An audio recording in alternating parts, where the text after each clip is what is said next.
Well, welcome back to Insights. This week, Dave, we're going to talk a little bit about the shaking and judgment. And is it something that we can look forward to? Like, most of us want to get away from it, but can you have a heart that looks towards it? Yeah, I think actually this is one of the most misunderstood topics in the Bible. In fact, you just say the word like a national shaking or God sending judgment, and it seems like Christians most often recoil, and it's like, oh, no, anything but that. But what if people in the Bible even looked forward to God coming as judge? I mean, this is something I haven't typically heard preached on Sunday mornings or covered in Bible studies or books or whatever.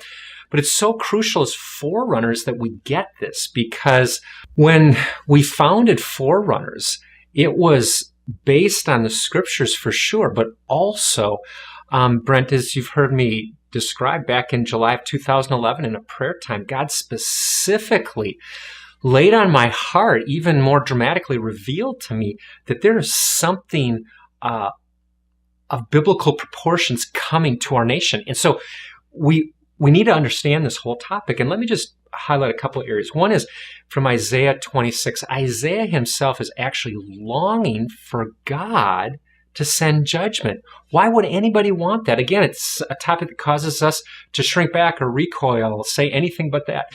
But Isaiah, it says right there in verse 9, he understood that it's through these kinds of distresses that God's will is accomplished. Not only does it describe that sin is dealt with and corruption and so forth, but also that the inhabitants of the earth learn righteousness. It seems that we're still in this mindset that as long as we can go through this life in ease, that we'll be fine.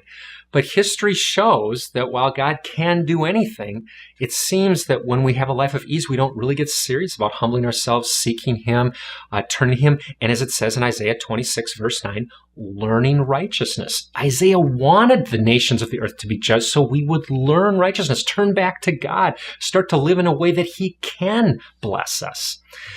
And I also think of Psalm 67, where you need to probably look at this in a few different translations to really get this captured. But in verse 4, the people are glad that God is going to judge the nations. Why? Because the nations need to be judged. We can't have corruption coming out of, whether it's in our case, Washington, D.C., or some other dictator or whatever. We need the nations to be judged, to be humbled, and to be cleaned out, so to speak. So anyway, what we want to do, Brent, is really turn from recoiling and just say, yes, God, you are our judge, you are good, and we trust you.